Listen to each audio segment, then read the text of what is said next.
Try ಮಾಡಿ ಆಚಿ chicken masala. ನನ್ನ ಪ್ರಾಣ ಹೋದ್ರೂ ಹೋರಾಟ ಮಾತ್ರ ನಿಲ್ಲಲ್ಲ ಅಂತ ವಿದ್ಯಾರ್ಥಿಗಳು ಮಾತನಾಡ್ತಾ ಇದ್ದಾರೆ. ಜೊತೆಗೆ ಉದ್ಯೋಗಾಕಾಂಕ್ಷಿ ಸಂಘಟನೆ ಅಧ್ಯಕ್ಷ ಕಾಂತಕುಮಾರ್ ಅವರು ಕೂಡ ಮಾತನಾಡಿದ್ರು. ಅನಿರ್ದಿಷ್ಟಾವಧಿ ಹೋರಾಟ ಇಲ್ಲಿಯೇ ಮಾಡ್ತೀವಿ.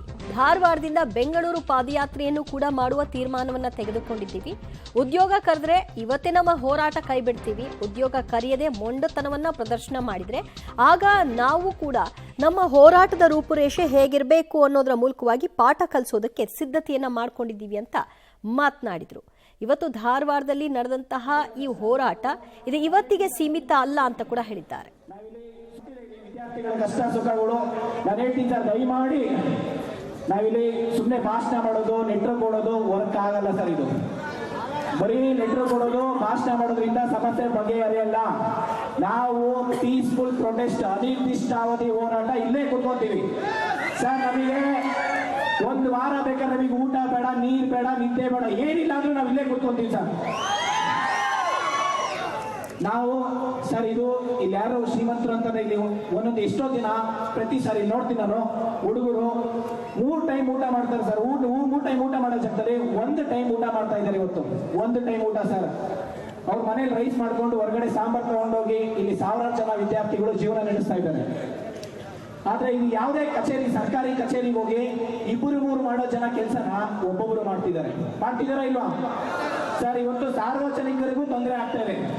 ಸಾರ್ವಜನಿಕರಿಗೂ ತೊಂದರೆ ಆಗ್ತಾ ಇದೆ. ಇವತ್ತು ಗ್ರಾಸ್ ರೂಟ್ ಲೆವೆಲ್ಗೆ ರೈತರು ಇರ್ಬೋದು, ನಿಮ್ಮ ಪೇರೆಂಟ್ಸ್ ಇರ್ಬೋದು, ಒಂದು ಆಧಾರ್ ಕಾರ್ಡ್ ಇರ್ಬೋದು, ಒಂದು ವೋಟರ್ ಐಡಿ ಇರ್ಬೋದು, ಏನೇ ಒಂದು ಸರ್ಕಾರಿ ಕಚೇರಿಗೆ ಹೋದ್ರೆ 1 ದಿನ 2 ದಿನದಲ್ಲಿ ಆಗೋ ಕೆಲಸ 1 ತಿಂಗಳು 6 ತಿಂಗಳಾದ್ರೂ ಕೆಲಸ ಆಗ್ತಾ ಇಲ್ಲ ಸರ್. ದಯವಿಟ್ಟು ನಾನು ಎಲ್ಲ ವಿದ್ಯಾರ್ಥಿಗಳ ಪರವಾಗಿ ಮನವಿ ಮಾಡ್ಕೊಂತೀನಿ ಸರ್. ಇದು ಈ ಹೋರಾಟ 1 ದಿನದ್ದು ಮಾತ್ರ ಆಗ್ಬಾರ್ದು ಸರ್, 1 ದಿನದ್ದು ಆಗ್ಬಾರ್ದು. ದಯವಿಟ್ಟು ರಿಕ್ವೆಸ್ಟ್ ಮಾಡ್ಕೊಂತೀನಿ ಸರ್. ಈ ಹೋರಾಟ ಅನಿರ್ದಿಷ್ಟಾವಧಿ ಬೇಕಾದ್ರೆ ನಾವು ಇಲ್ಲಿಂದ ಆಲ್ರೆಡಿ ನಾವು KS ಎಕ್ಸಾಮ್ ಮಾಡಿಸೋದಕ್ಕೆ ಧಾರವಾಡದಿಂದ ಬೆಂಗಳೂರು ತನಕ ಆಲ್ರೆಡಿ ನಾನು ಒಂದ್ಸತಿ ಪಾದಯಾತ್ರೆ ಮಾಡಿದ್ದೀನಿ ಸರ್. ಇವಾಗಲೇ ನಾವು ಮನಸ್ಸು ಮಾಡಿದ್ರೆ ಬೆಂಗಳೂರು ತನಕ ಇಷ್ಟೂ ಜನ ಅಲ್ಲ, 1 ಲಕ್ಷ ಜನ ಹುಡುಗರು ಬರುವಂತ ಜವಾಬ್ದಾರಿ ನಾನು ತಗೊಂತೀನಿ ಸರ್. 1 ಲಕ್ಷ ಜನ ನಮ್ಮ ಜೊತೆ ಕೈ ಜೋಡಿಸಿ ಧಾರವಾಡದಿಂದ ಬೆಂಗಳೂರು ತನಕ ಪಾದಯಾತ್ರೆ ಮಾಡ್ತೀವಿ ಸರ್. ಯಾರಿಗೇನು ತೊಂದರೆ ಕೊಡಲ್ಲ. ನಮ್ಮ ಜೊತೆ ಪೊಲೀಸೇ ಬೇಡ, ನಾವು ನಿಮಗೆ ಸೆಕ್ಯೂರಿಟಿ ಕೊಡ್ತೀವಿ ಬೇಕಾದ್ರೆ.